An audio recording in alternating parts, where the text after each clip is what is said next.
नमः सिद्धिभ्यः।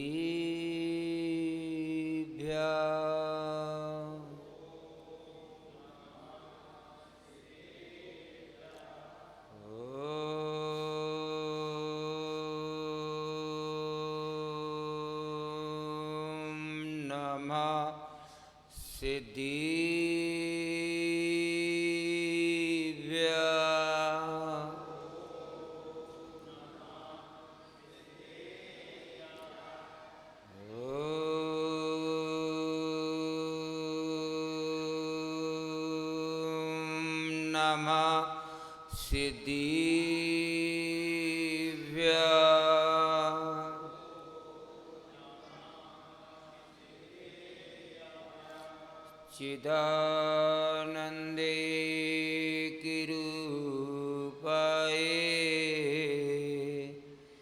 जिनाये परमात्मनि परम चिदानंदे किरूपाये जिनाये परमात्मने परम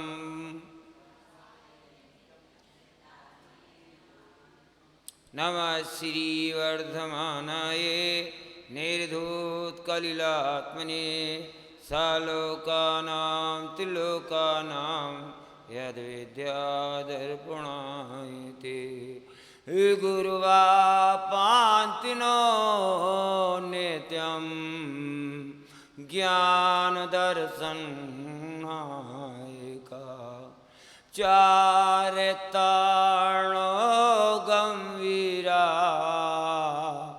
मोक्षमार्गोपदेशिकं तुभ्यं नमः रविसमातव तेजुकाये तुभ्यं नमः सचसमोज्ज्वलवैभवाय तुभ्यं नमो दुरितजालु विनाशनाय तुभ्यं नमो गुरुविराग सेवाप्रदाय हे तुभ्यं नमोस्तु भवसागर तारुणाय तुभ्यं नमोस्तु भवदुःख निवारणाय आध्यात्मयोगी गुरुदेव नमोस्तु तुभ्यं आचार्य वार्य सुविशोध नमोस्तु तुभ्यं। बोलो अनंतानंत सिद्ध परमेष्टि भगवान की जय। योगादि देवती प्रवर्तकादि ब्रह्मादि तीर्थंकर कजाड़ देवादिदेव श्री आदिनाथ भगवान की जय। जिनालय मूलय के कजाड़ देवादिदेव श्री पार्श्वनाथ भगवान की जय। अंतिम तीर्थेश वर्तमान शासनाय के कजाड़ देवादिदेव श्री महावीर भगवान की जय। जगत कल्याणी द्वादशांग जिनवाणी माता की जय। अहिंसा मयी विश्व वंदनीय जैन धर्म की जय। गणाचार्य 108 श्री विराग सागर जी महाराज की जय। संत श्रमण्याचार्य 108 श्री विद्यासागर जी महाराज की जय। आध्यात्म योगी आचार्य 108 श्री विशुद्ध सागर जी महाराज की जय। ढाई दीप में विराजमान 3 कमनों करोड़ मुनिराजों की जय। कीर्तिम अकीर्तिम चैत्यालय में विराजमान समस्त प्रतिमा समूह की जय। उत्तम शौच धर्म की, उत्तम शौच धर्म की, उत्तम शौच धर्म की 10 लाक्षण महापर्व की, 10 लाक्षण महापर्व की, 10 लाक्षण महापर्व की आज फिर अवसर प्राप्त हुआ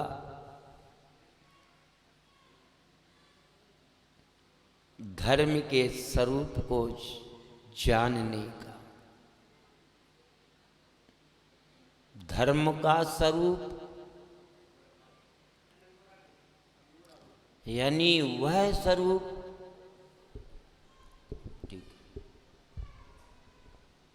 जो मेरी आत्मा का है, किस स्वरूप को जान रहे हो? वह स्वरूप जानना चाहता हूं जिस स्वरूप को अभी तक जान नहीं पाया। और आज हे भगवान, आपकी कृपा से, किसकी कृपा है?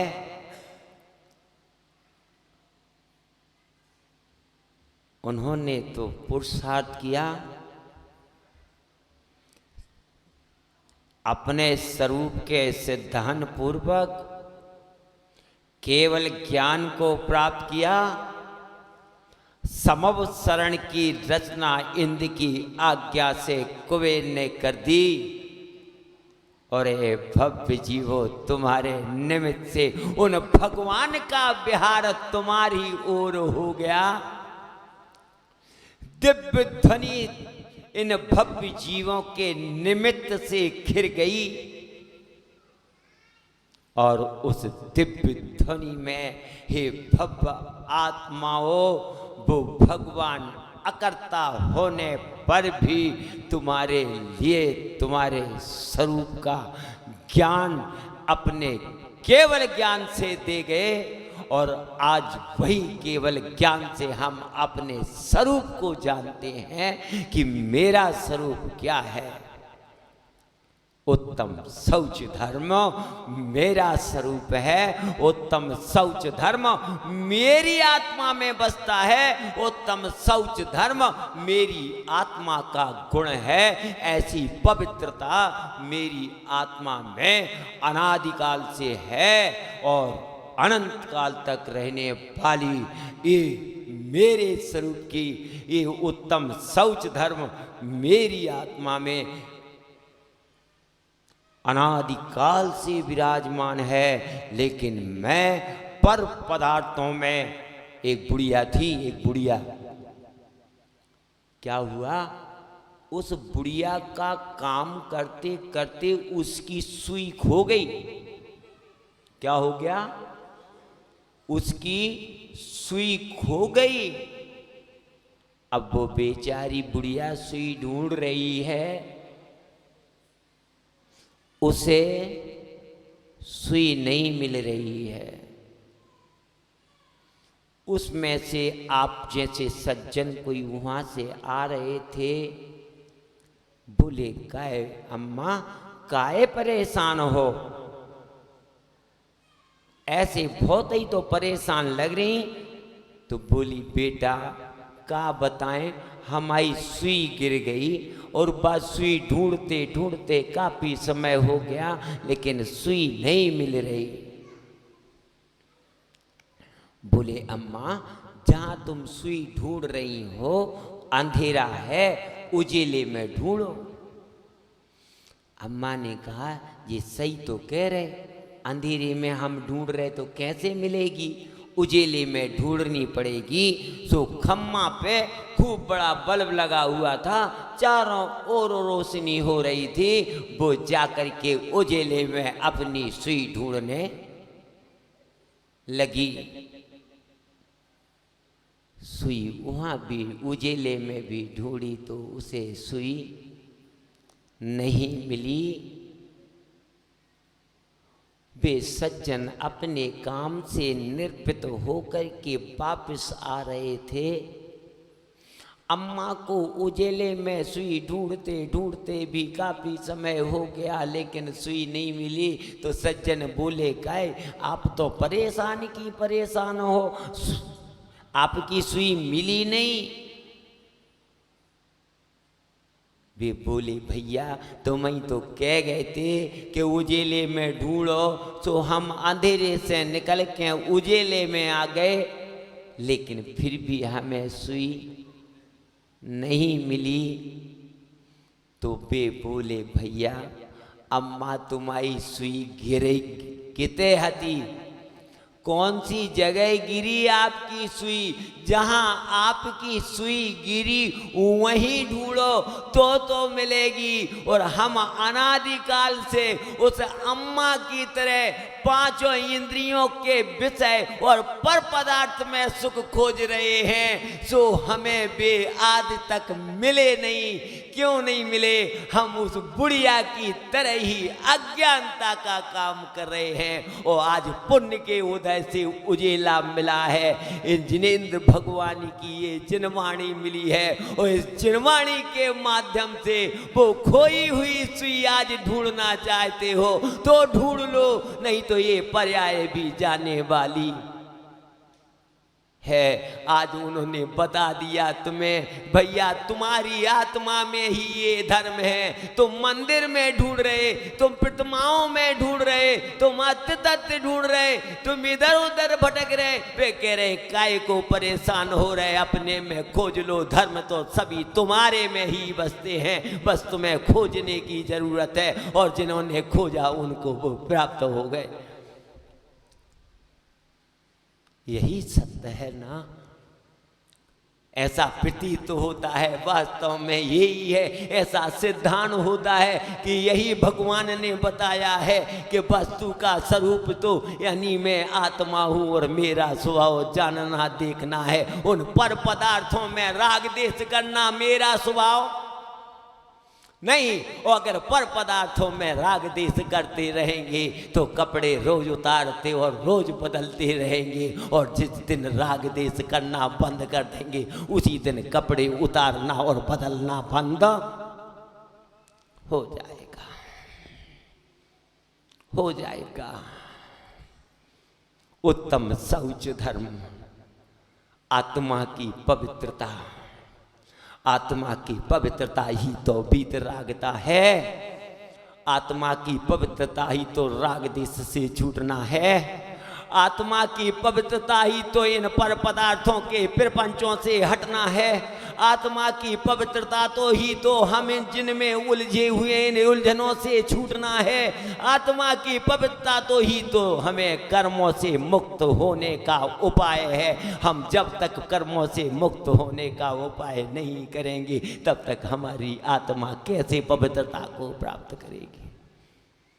निर्णय तो ही करना है। निर्णय करो भैया।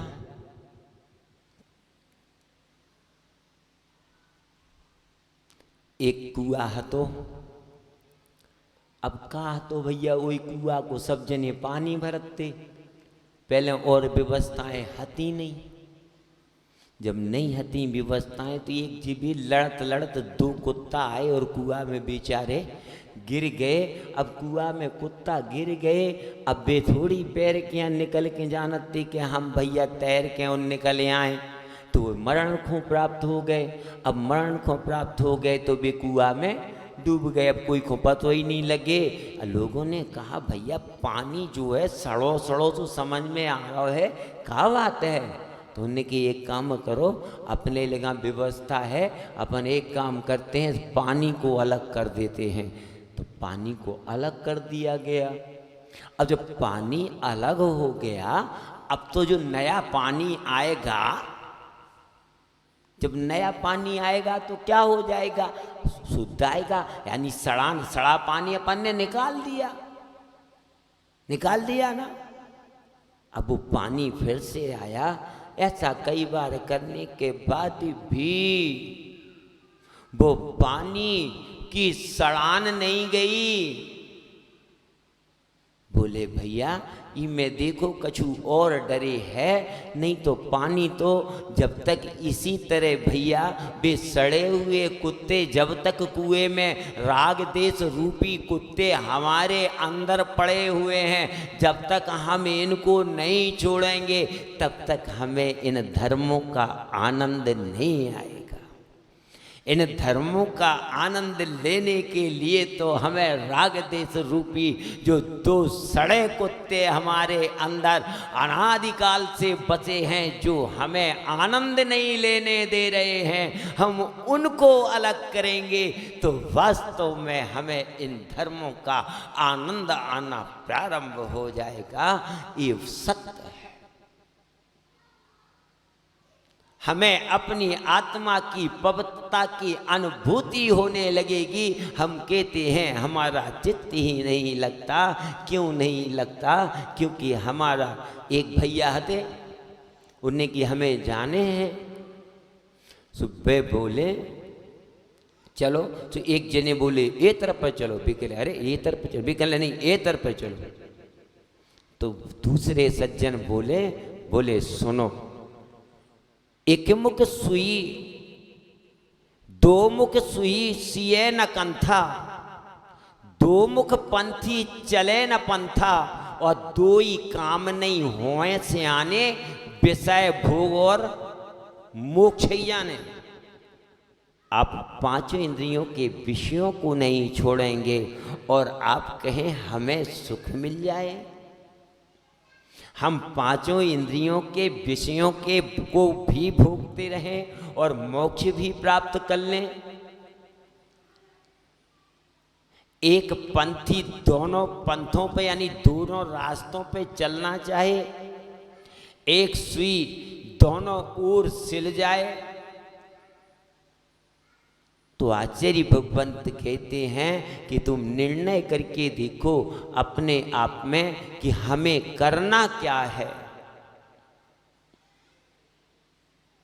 हमें उत्तम शौच धर्म अपनी आत्मा में प्रकट करना है और उत्तम शौच धर्म से ही हमारी आत्मा का कल्याण होगा। और वो उत्तम शौच धर्म मेरी आत्मा का स्वरूप है, मेरी आत्मा का गुण है, ऐसा हमारे अंदर सिद्धांत आया है। और ऐसा जब सिद्धांत आ जाता है तो वह अपनी आत्मा का आनंद अपने में ही लेता है, पर प्रपंचों से दूर हट जाता है। वह धन्य है ऐसा शौच धर्म। काय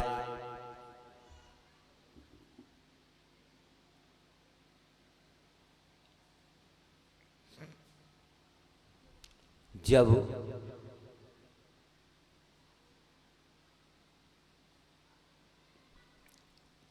पांडव श्री कृष्ण ने प्रस्ताव रखा, भैया लड़ाई करने में क्या लाभ है,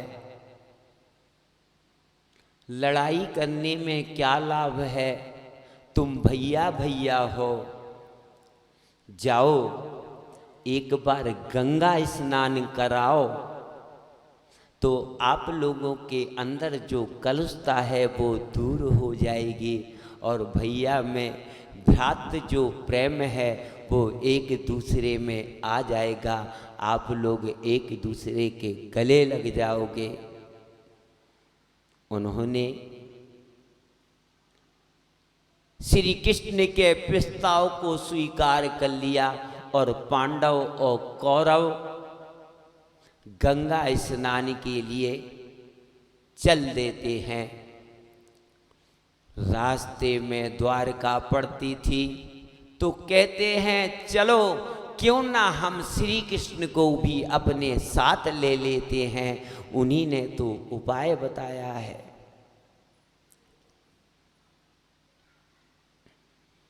वह श्री कृष्ण के पास पहुंचते हैं और कहते हैं आप भी गंगा स्नान के लिए चलें तो हमारे गंगा स्नान करने में और भी महत्व बढ़ जाएगा। श्री कृष्ण तो जानते थे ये कुटिल बुद्धि वाले हैं, इनकी बुद्धि में परिवर्तन होने वाला नहीं है।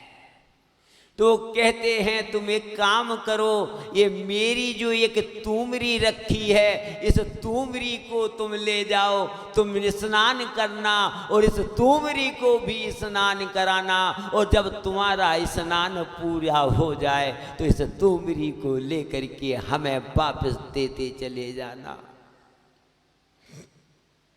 100 कौरव 5 पांडव जब वे गंगा स्नान करने लगे तो सबने एक बार स्नान किया तो एक बार उस तुमरी को भी कराया। एक बार उस तुमरी को भी कराया और उस तुमरी ने 105 बार गंगा स्नान किया। उन्होंने एक एक बार गंगा स्नान किया। जैसे ही वह गंगा स्नान करके वापस आ रहे थे तो तुमरी उनने श्री कृष्ण के हाथ में थमा दी। उन्होंने उनको ठहरने का स्थान दिया कि आप लोग तीर्थ वंदना करके तीर्थ स्नान करके आए हैं, यहाँ तो आपको अब भोजन करके ही जाना पड़ेगा। बड़ों की बात सब मान लेते हैं। उन तुमरी को, उस कड़वी तुमरी को उनने किसवा करके खीर बनवाई और पांडव और कौरवों को वो खीर खिलवा दी।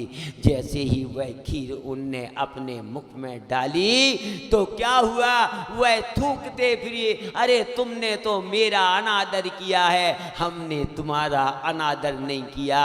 हमने तो ये जाना था कि आप लोग गंगा स्नान करके आए हैं तो मेरी तुमरी ये पवित्र हो गई होगी। तो वो ये बतलाते हैं कि विचार करो, जब तक अंदर से कुटिलता, कसाय भाव, लोभ भाव हमारी आत्मा से, क्रोध भाव हमारी आत्मा से, हमारी आत्मा से मायाचारी का भाव नहीं जाएगा, तब तक इस धर्म का आनंद नहीं आएगा।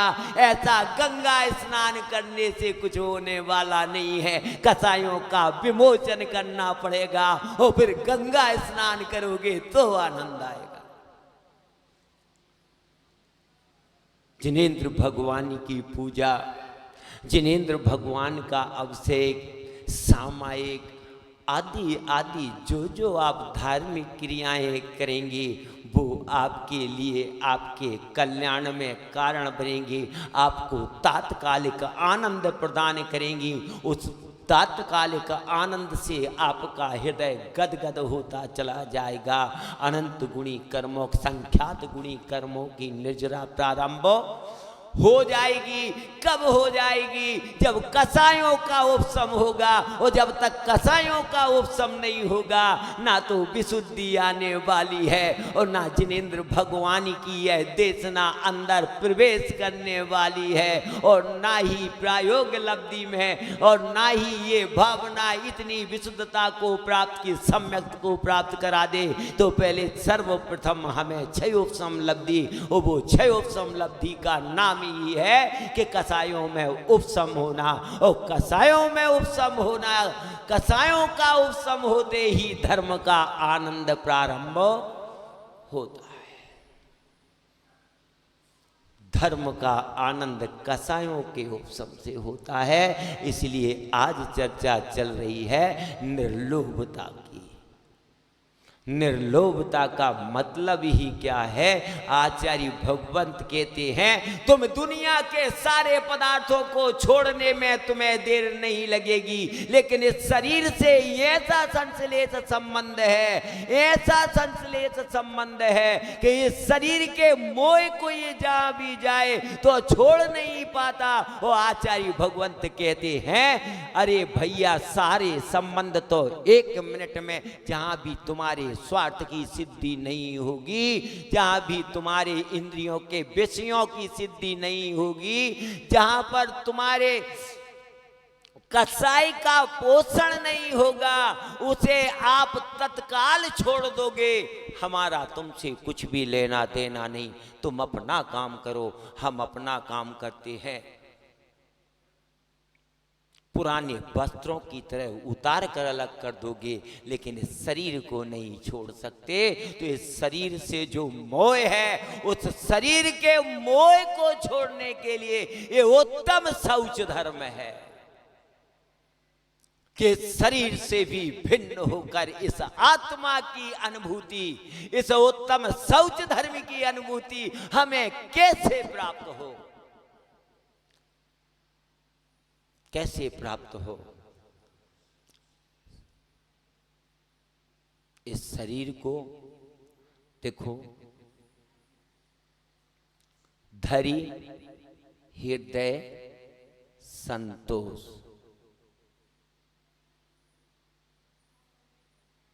करहूं तपस्या देह सो। क्या कह रहे हैं आचार्य भगवंत, उनकी वाणी तो सुनो। क्या कह रहे हैं? धैर्य हृदय संतोष, ये 10 लाक्षण महापर्व आपको प्राप्त हुए हैं। इस 10 लाक्षण महापर्वों ने आपने विचार किया, आज तो बस इन्हीं वस्त्रों से काम चलेगा, तो अनेक अनेक वस्त्रों को धारण नहीं करूंगा। हृदय में संतोष रखो, बस दूसरे के वस्त्रों को देख करके प्रभावित नहीं होऊंगा, वो जाने उसका काम जाने, बस मेरा तो यही है। स्पर्शन इंद्री के विषयों में बस आज तो समझ लिया, आज तो तेल ले लो, डालने और ऊंचने का काम खत्म है। इंद्री के विषयों को जीतना है ना। आज तो बस जाऊंगा चौके में, तो जब वो कोई कहेगा भोजन कर लो तभी भोजन करने के लिए बैठूंगा, नहीं तो भोजन करने के लिए नहीं बैठूंगा। आज तो मौन से ही भोजन करूंगा। आज तो जो थाली में परोसा जाएगा, नमक होगा तो लूंगा, नहीं होगा तो नहीं लूंगा। भीख मांग करके नहीं खाऊंगा किसी से। समझ में आ रही ना बात? इस शरीर मिला है ना, तो हम इस शरीर से काम कराएंगे। कैसा काम कराएंगे? जैसा हमें कराना हम वैसा कराएंगे। क्यों कराएंगे? मुझे अपनी आत्मा में शौच धर्म प्रकट करना है। हमारे भगवान ने, हमारे गुरु महाराज ने कहा है, हम उनके बड़े भक्त हैं। चतुर्मास करा रहे हैं, 8 दान दे रहे हैं, हम उनके लिए उनकी बैयावृत्ति कर रहे हैं, रोज पूजा और अभिषेक करते हैं। हम उनकी इतनी बात नहीं मान सकते? उन्होंने कहा है धैर्य हृदय संतोष करो तपस्या देह से। मैं आज तपस्या प्रारंभ कर रहा हूं अपने हृदय में संतोष को धारण करके। आज टीवी नहीं देखूंगा। आज कहीं कोई कुछ भी कर रहा हो, चाहे उल्टा चल रहा हो चाहे सीधा चल रहा हो। एक किसान था और वो अपनी पत्नी को बात बात पर पीटा करता था। क्या करता था? बात बात पर पीटा करता था। उसने कहा सुनो, आज मैं अमुक खेत पर खेत जोतने जा रहा हूं, तू भोजन लेकर के जल्दी आ जाना। और वो किसान अपने खेत को जोतने के लिए चला गया। और वो किसान की पत्नी भोजन को लेकर के जाती है और वो किसान उसे बार बार पीटता था। वो इसी फिराक में कि कब आए और मैं कब इसको पीटूं। और वो जाकर के देखती है, उसने जैसे ही पत्नी को आते देखा तो उसने एक बैल इस तरफ जोत दिया और एक बैल इस तरफ जोत दिया। इसने कहा इनको देख करके कुछ ना कुछ कहेगी और मेरे हाथ में तो डंडा है ही। तो वो पत्नी जानती थी, तो उसने मेड़ पर रोटियां रख करके उसका कलेवा रख करके बोली, चाहे उल्टा जी जो तो चाहे सीधा जो तो जे रखा है सो खा लेना, हम तो जाते हैं। अरे वो किसान की पत्नी तो इतनी समझदार थी, तो वो कहते हैं तुम कम से कम उस किसान की पत्नी एक बार बन जाओ कि दुनिया के प्रपंचों को देख करके बस मैं आज अपना चित्त नहीं बिगाड़ूंगा। चाहे तुम उल्टा जो तो चाहे सीधा जो तो जो कर रहा है सो करो। क्यों? करने वाला तो कर ही रहा है और मेरा चित्त बिगड़ रहा है। कर्म का आसव मुझे हो रहा है, बंध मुझे हो रहा है। उसकी उदयाबली में उसका फल मुझे भोगना पड़ेगा। उसको क्या फर्क पड़ता है? जब उसे फर्क नहीं पड़ता है तो उसकी अथवा तदवा क्रियाओं से मैं अपना चित्त क्यों बिगाड़ूं जिससे मुझे फर्क पड़े? काय छयो प्रतिपाल धरि हृदय संतोष करहूं तपस्या देह सो। करो तपस्या, प्रारंभ कर दो। अब उसमें ध्यान रखना है हम प्रारंभ क्यों कर रहे हैं, हमारे प्रारंभ करने का उद्देश्य क्या है। हे भगवान, तुमने कहा है, तुमने बताया है, मुझे सिद्धांत आया है, तुम ही तो कहते हो ऐसे करो तो तुम्हारी आत्मा में उत्तम शौच धर्म प्रकट हो जाएगा। बस मुझे तो उत्तम शौच धर्म चाहिए, मुझे तो उत्तम शौच धर्म प्रकट करना है। तुम जो कह रहे हो वो करने के लिए मैं तैयार हूं। तो उन्होंने कहा है, धरी हृदय संतोष, करो तपस्या देह सो, यह तन पाए महातप कीजिए या मैं सार। यही है, ये तन भोग भोगने के लिए नहीं। हमने तो अनादिकाल से भोगों को भोगा, लेकिन वे अनादिकाल के भोग हमें भोगते रहे उस सर्प की भांति कि सर्प दंश करता है, इतना दुष्ट होता है। शेर तो खाता है तो उसकी भूख मिटती है, और जब भूख मिट जाती है फिर वो किसी को नहीं मारता। लेकिन सर्प इतना दुष्ट होता है कि उसकी ना तो भूख मिटती है और ना को किसी को काटना छोड़ता है। इसी तरह ये भोग जो हैं, ये भोग अनादिकाल से मुझे सर्प की तरह दंश कर रहे हैं और हमें भोग रहे हैं, और हम अनादिकाल से उसके उस दुख से दुखी होते हुए इधर की उधर थपेड़े खाते हुए एक पर्याय से दूसरी पर्याय में इस तरह से परिवर्तन करते चले आ रहे हैं। और आज पुण्य का उदय आया, हमें पता लगा कि वास्तव में ये स्वरूप मेरा है और इससे सुख की प्राप्ति होती है। जिस सुख को ये संसार का कोई भी जीव ऐसा नहीं जो नहीं चाहता हो, और कोई भी जीव ऐसा नहीं जो उस सुख के लिए उद्यम नहीं कर रहा हो, लेकिन वह विपरीत दिशा में कर रहा है। तो अनादिकाल से भटकते भटकते भी उसे उस सुख की एक किरण भी प्राप्त नहीं हुई, और आज सुख को प्राप्त करने का मौका मिला है। तो आचार्य भगवंत कहते हैं, धरी हृदय संतोष, करो तपस्या देह सो, शौच सदा निर्दोष, धर्म बढ़ो संसार में।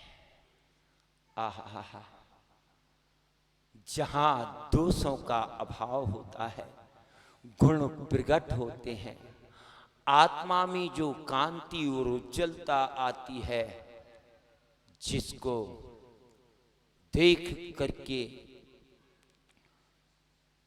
जिनके कर्म का उदय तो देखो, जिनके पास बल इतना है, अगर वे 3 लोक को अपनी उंगली से पलटना चाहें तो भी अपनी उंगली से वे 3 लोक पलट देवें। और उनसे कहो कि तुम किंचित मात्र संयम धारण कर लो, तो ऐसा बलवान भी संयम धारण नहीं कर सकता। और तुम में तो ऐसा कुछ दिखाई नहीं देता, लेकिन तुम तो इतने बलवान हो कि उत्तम शौच धर्म धारण कर सकते हो। उत्तम शौच धर्म, शौच सदा निर्दोष, धर्म बढ़ो संसार में। क्यों ये धर्म बड़ा संसार में है कि जो उत्तम शौच धर्म को धारण करता है, मित्रों, उसके चरणों में संसार झुक जाता है। संसार कितना बड़ा है, 14 राजू तंकनवो लोक पुरुषो संठान, तामे जीव अनादिते भिरमत है बिन ज्ञान।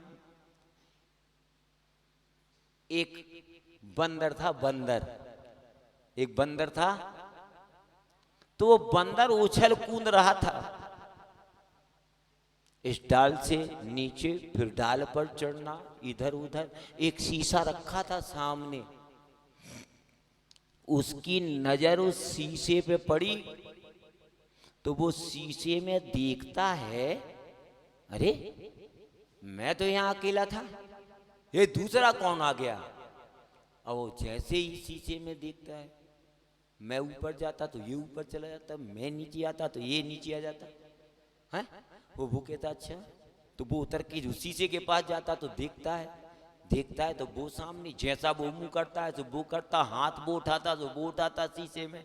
वो पीछे देखता, आगे देखता, परेशान होता वो, अरे कहाँ गया, देखता हूं कहाँ गया। बस उस अज्ञानता के कारण उस शीशे के बंदर को देख देख करके वह बंदर परेशान हो रहा है, अपने चित्त को बिगाड़ रहा है। अनेक अनेक प्रकार के उसके संकल्प और विकल्प चल रहे हैं और उस संकल्प और विकल्प में वह बंदर जी रहा है। बस उसी बंदर की तरह हम हैं कि मैं अज्ञानता के कारण इन संसार के पदार्थों के इनका तो स्वभाव है।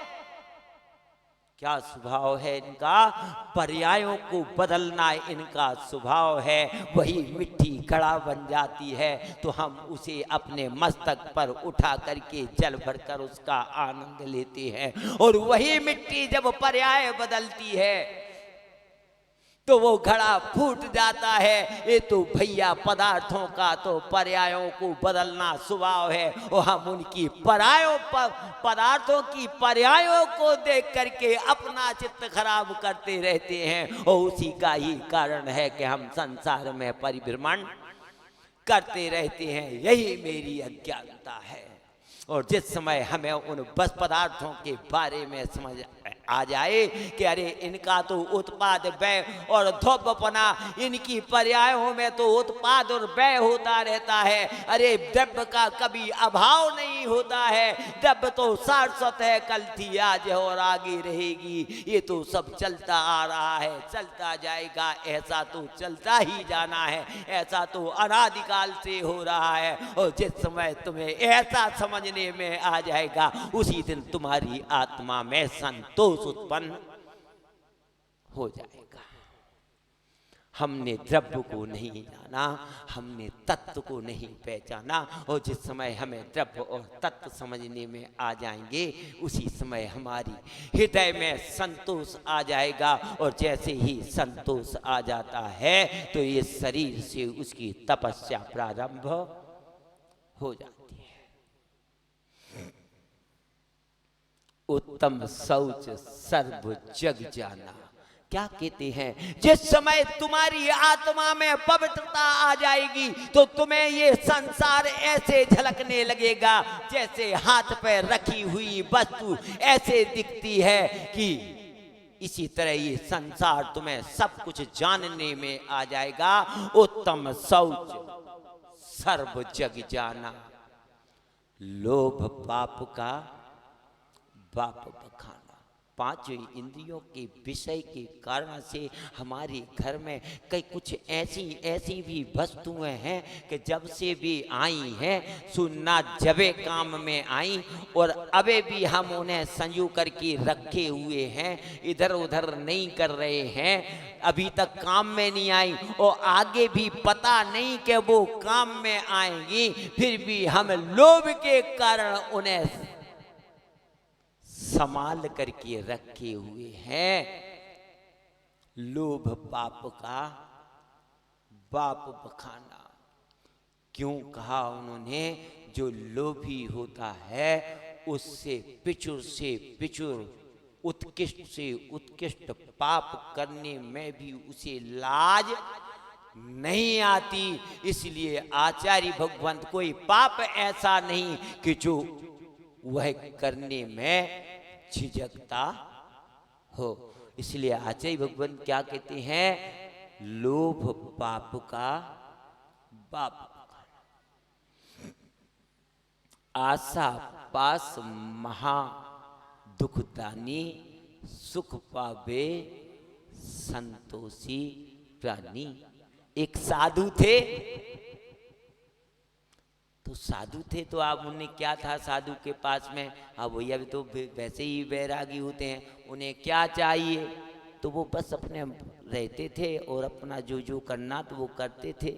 एक दिन उनके एक शिष्य पहुँचे, बोले महाराज आप कैसे हो? आप एक काम करो, अपने पास एक कटोरा रख लो। आपको कभी पानी की ज़रूरत पड़ती है, कहीं कोई ज़रूरत पड़ती है, कुछ भी होता है। अरे भैया बोले प्रपंचों में नहीं बताओ मुझे ये सब नहीं। अरे महाराज हम आपके शिष्य हैं, हमारी बात मान तो लो आप। तो कहते चलो भाई शिष्य कह रहा है एक कटोरा रख लेते हैं। एक कटोरा तो उनने रख लिया। अब कटोरा तो उनने रख लिया, कटोरा लेकर के वे चलते बने, यानी उनने विहार कर दिया। एक जगह उन्हें थोड़ी सी थकान हो गई विहार करते करते,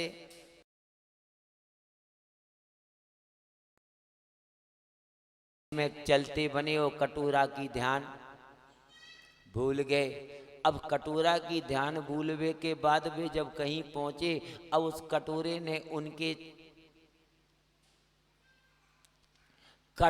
ने उनके चित्त को बिगाड़ना प्रारंभ।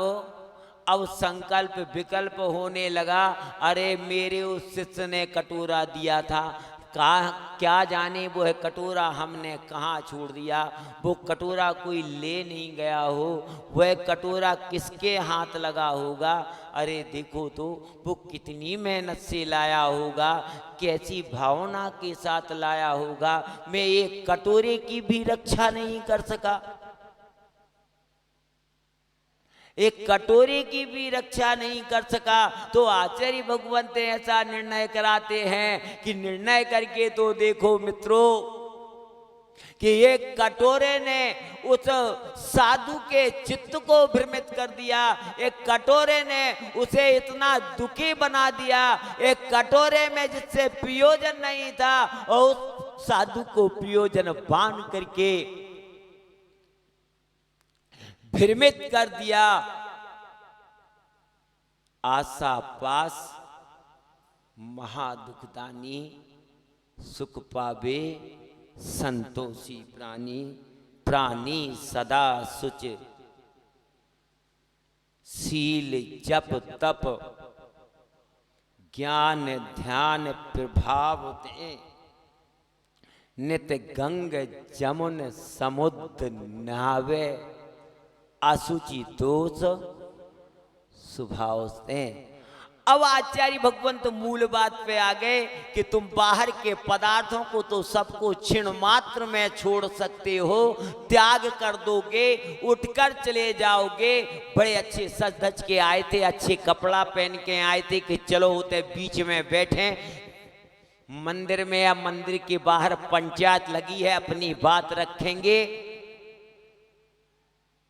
सब लोगों से बोलेंगे, अपनी बात को प्रमुखता देंगे, सबको ये बात माननी पड़ेगी और हमारा वहाँ पर सम्मान होगा।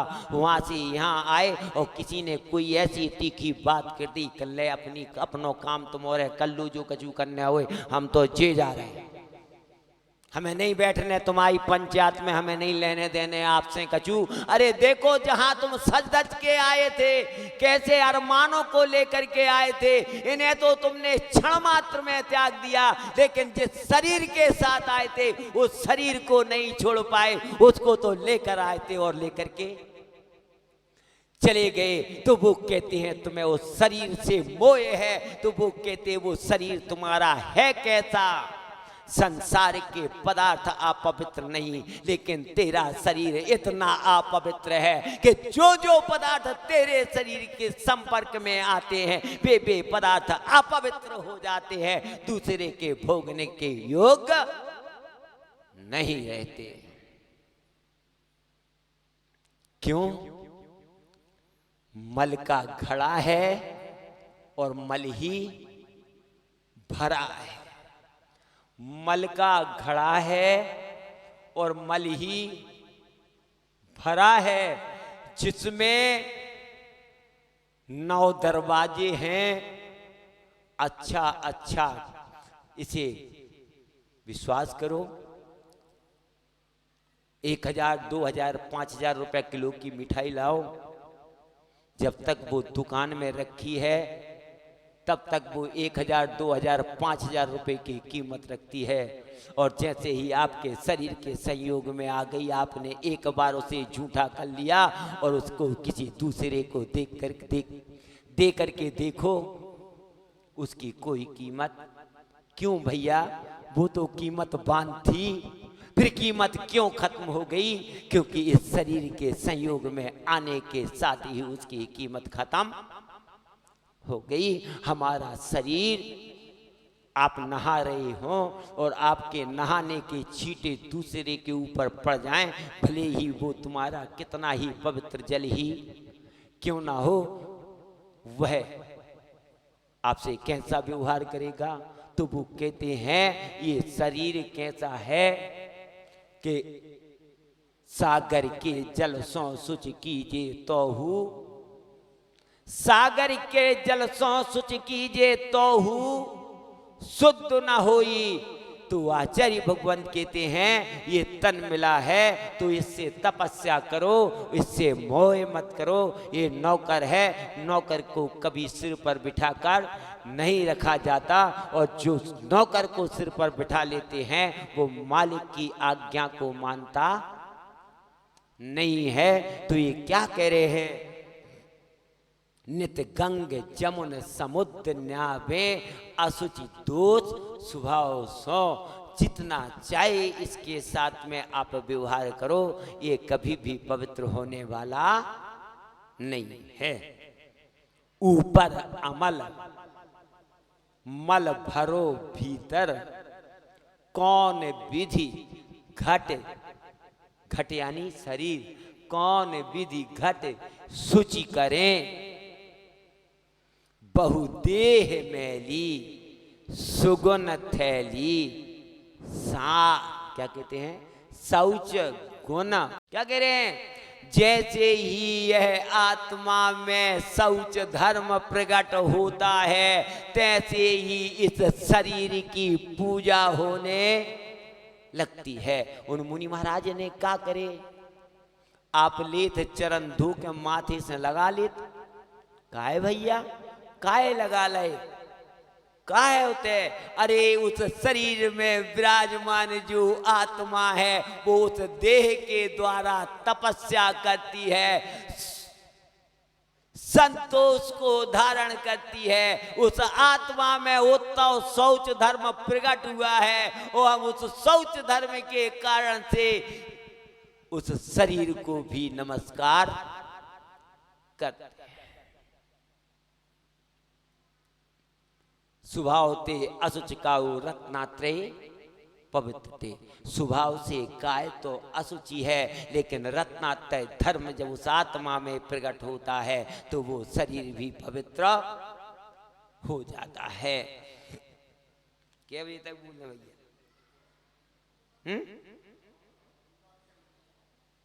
हो गया?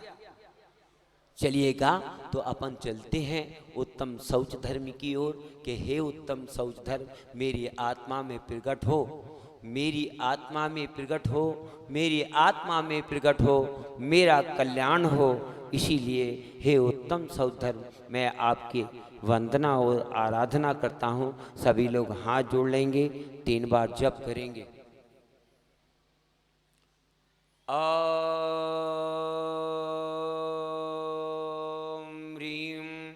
उत्तम शौच धर्मंगाय नमः।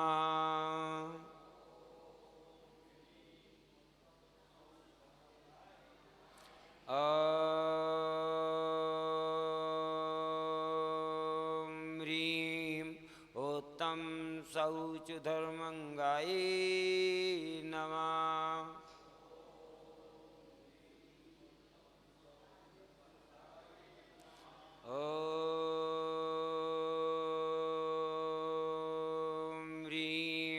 उत्तम शौच धर्मंगाय नमः।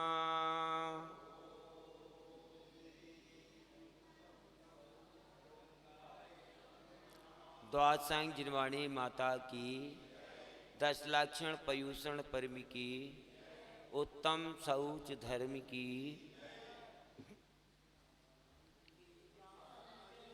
24 जन सदा वंदे पंच गुरु